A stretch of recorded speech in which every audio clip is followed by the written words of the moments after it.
Salut à tous, aujourd'hui on se retrouve pour faire mon bilan lecture du mois d'octobre et j'ai été assez prolifique en ce mois d'octobre puisque j'ai quand même pas mal lu et j'ai pas moins de 5 livres à vous présenter et il y en a c'est quand même des petites pavasses. Le premier livre dont je vous parle, ça a été un immense coup de cœur mais c'était prévisible puisque c'est une saga que j'adore. Il s'agit de Bourbon Kids de Anonyme, donc le 6e tome de la saga du même nom aux éditions Sonatine. Si vous me suivez, vous savez que j'ai un amour inconditionnel pour cette saga du Bourbon Kid. Et ce 6e tome n'a vraiment pas été une déception, bien au contraire, il réunissait tout ce que j'adore dans cette saga. En plus de ça, il est vraiment parfait pour le Pumpkin Autumn Challenge. D'ailleurs, c'est dans ce cadre-là que je l'ai lu. Parce qu'il rentre dans à peu près tous les menus du challenge, à savoir qu'on est sur du thriller fantastique, avec bien sûr des créatures magiques, des zombies, des loups-garous, des momies, enfin voilà, et puis des vampires aussi.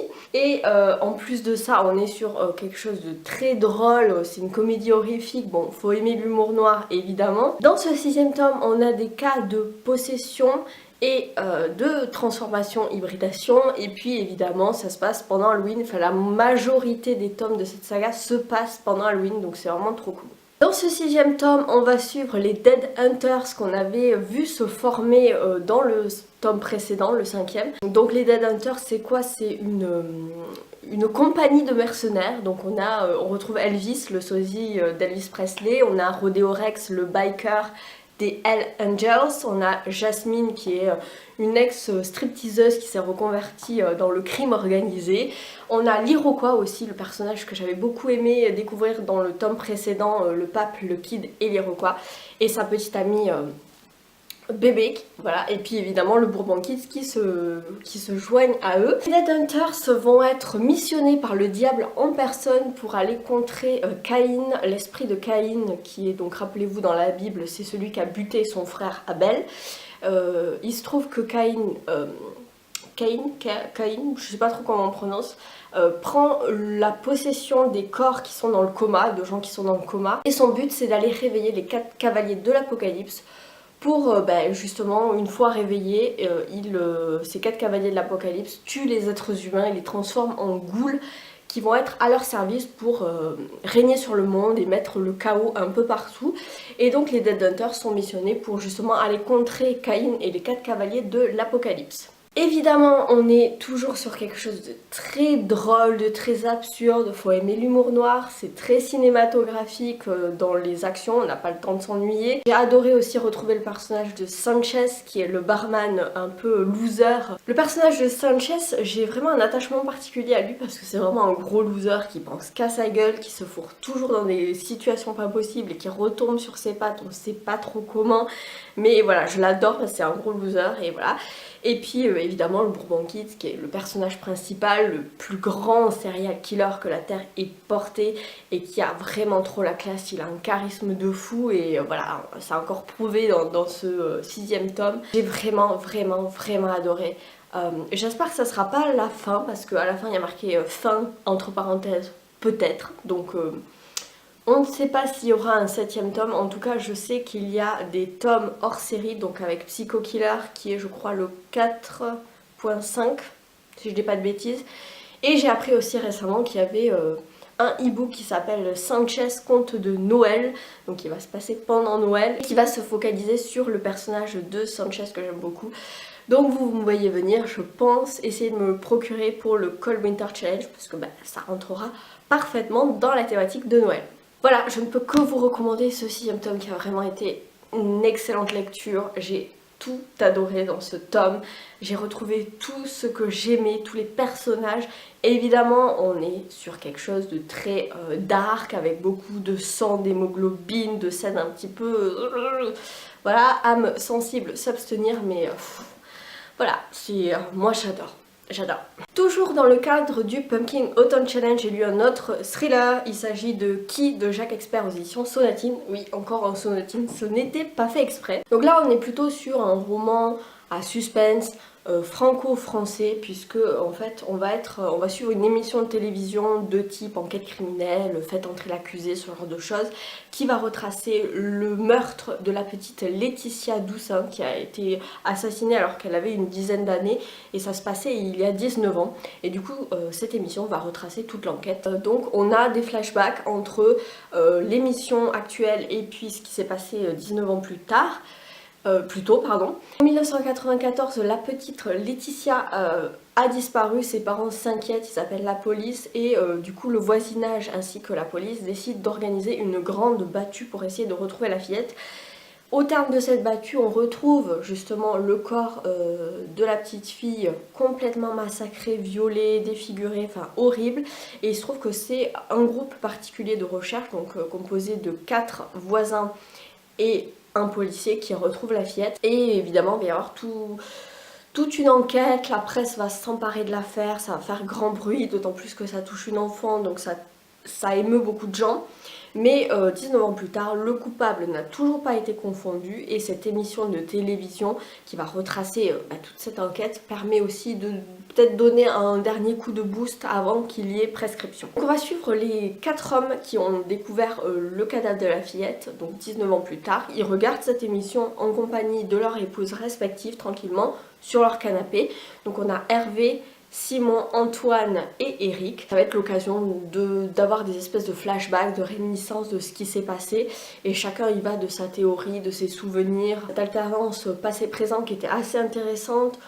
Cette construction autour de cette émission de télé avec la voix du présentateur, la voix off du présentateur en fil conducteur, j'ai trouvé ça hyper intéressant. Moi qui étais une grande fan il y a quelques années, j'en regardais beaucoup de ce genre d'émission. Bon là ça m'est un peu passé, maintenant je lis des polars, hein, chacun son truc. Après voilà, l'écriture était sympa, ça se lisait tout seul. Par contre j'avais un peu de mal à distinguer les personnages puisqu'on a affaire à des hommes d'une cinquantaine d'années, des pères de famille, dans une petite banlieue résidentielle tranquille. Ils ont la cinquantaine avec leurs épouses, enfin voilà. Classique, donc c'est vrai qu'au niveau des profils ils se ressemblaient vachement, donc j'avais un peu de mal à les distinguer les uns des autres, donc c'était un petit peu compliqué au début. J'avoue que la fin m'a complètement surprise parce qu'à la fin, au terme de l'émission, on comprend qui de ces 4 hommes est le coupable. J'avais pas vu venir en fait, je pensais pas que c'était lui, en fait j'avais une théorie sur un autre. Donc je m'étais bien trompée et j'avoue que la fin était un peu voilà, inattendue. Par contre j'ai trouvé que les femmes, les épouses qui regardent la télé avec leur mari sont un petit peu en retrait, elles sont très... voilà, c'était un peu bobonne à la maison quoi, vous voyez, très... je sais pas si c'était comme ça dans les années 80 mais... moi, le modèle de couple de cinquantenaire que j'ai, c'est mes parents et ils sont pas du tout comme ça. Donc c'est vrai que je trouvais ça un petit peu anti-féministe pour le coup. Donc c'était pas top. Mais j'ai quand même passé un bon moment de lecture. C'est pas une lecture qui restera gravée à jamais dans mon esprit, hein, parce que bon, il n'y a pas énormément d'action puisque toute l'intrigue se déroule devant un poste de télévision. Mais après ça reste une bonne lecture si vous aimez pas trop les thrillers un peu sanguinolents. Là c'est plutôt light, donc voilà. Troisième lecture que j'ai faite en ce mois d'octobre, il s'agit de La Princesse des Glaces de Camilla Lackberg aux éditions Actes Sud dans leur collection Babel Noir de poche. Donc souvenez-vous, Camilla Lackberg c'était une autrice que j'ai lue, que j'ai découverte l'année dernière je crois, en cette période de Noël, décembre, janvier. Avec le 8e tome de la saga de Erika Falk et Patrick Edstrom. C'était La Faiseuse d'Ange que j'avais beaucoup aimé. C'est vrai que normalement on m'avait dit de les lire dans l'ordre, mais je n'avais pas écouté. Et puis ça ne m'avait pas empêché de comprendre l'intrigue puisque chaque roman a une intrigue qui lui est propre, mais le fil conducteur, la relation entre les personnages se fait tout au long de la saga. Celui-ci c'est le premier tome, donc voilà, j'ai une collègue à moi qui me l'a prêté et qui les lit elle dans l'ordre, donc du coup je vais reprendre la série dans l'ordre. Donc on va suivre Erika Falk qui est une jeune suédoise de 35 ans qui est écrivain et qui écrit des biographies, ce genre de choses. Et qui va, alors qu'elle se promène en voiture, se faire interpeller par un voisin qui l'arrête et qui lui dit venez voir, et qui l'entraîne dans la maison de son ex-meilleure amie d'enfance. Et elle va découvrir le cadavre de Alexandra, cette meilleure amie d'enfance complètement congelée dans sa baignoire, donc les veines taillées, voilà, elle a été assassinée visiblement, mais on essaye de maquiller ça à un suicide. Il se trouve que le voisin, lui, était missionné en fait de venir contrôler toutes les semaines, parce que comme elle habitait pas là, elle venait de temps en temps le week-end.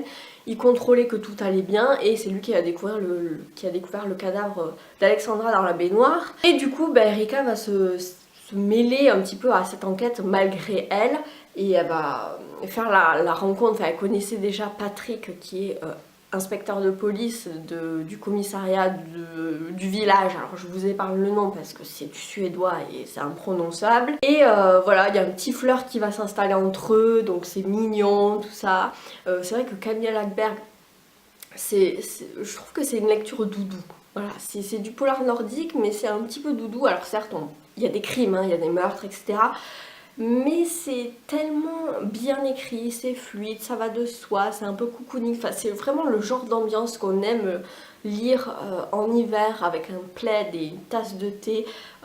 Voilà, ça se lit tout seul. Après on va découvrir qu'il y a un secret de famille qui date d'il y a 25 ans, donc ça c'était plutôt cool. Voilà, moi c'est le genre de livre, c'est pas un truc extraordinaire où il se passe des tonnes d'actions, etc. Mais c'est vraiment une lecture réconfortante, doudou, qui passe toute seule, et malgré le fait que ça fasse plus de 500 pages, tu les vois pas passer quoi les pages, hein. C'est vraiment hyper cosy tout ça, je sais pas comment expliquer, mais moi j'aime beaucoup, donc je vous le recommande, d'autant plus qu'il y a le Cold Winter Challenge qui va bientôt démarrer là en décembre, et qu'en plus ça se passe donc en hiver, il y a de la neige dans un pays froid, et puis il y a le mot glace dans le titre, donc c'est parfait pour le Cold Winter Challenge. Ensuite j'ai lu un livre qui était une relique de ma palle qui datait d'il y a 2 ans, hein, ça faisait 2 ans qu'il était dans ma palle, il était temps que je le sorte, et j'ai profité encore une fois du Pumpkin Autumn Challenge pour le sortir, puisqu'il est rouge et qui est rentré dans le menu la feuille d'automne emportée par le vent, où il fallait des couvertures rouges, orangées, enfin couleur d'automne. Donc il s'agit de Price de Steve Tessich aux éditions Point. Alors on va suivre Daniel Price, qui est un jeune homme adolescent, 17-18 ans, qui termine ses études au lycée, enfin qui passe l'équivalent du baccalauréat avec ses 2 meilleurs amis, Larry et Fred.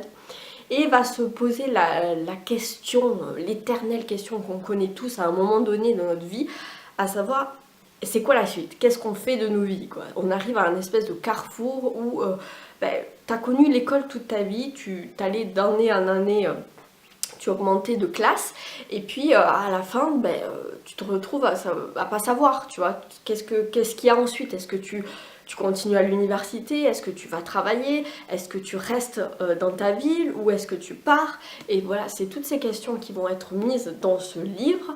Ces 2 meilleurs amis, en fait, ça se passe pendant un été, ce fameux été un peu intermédiaire.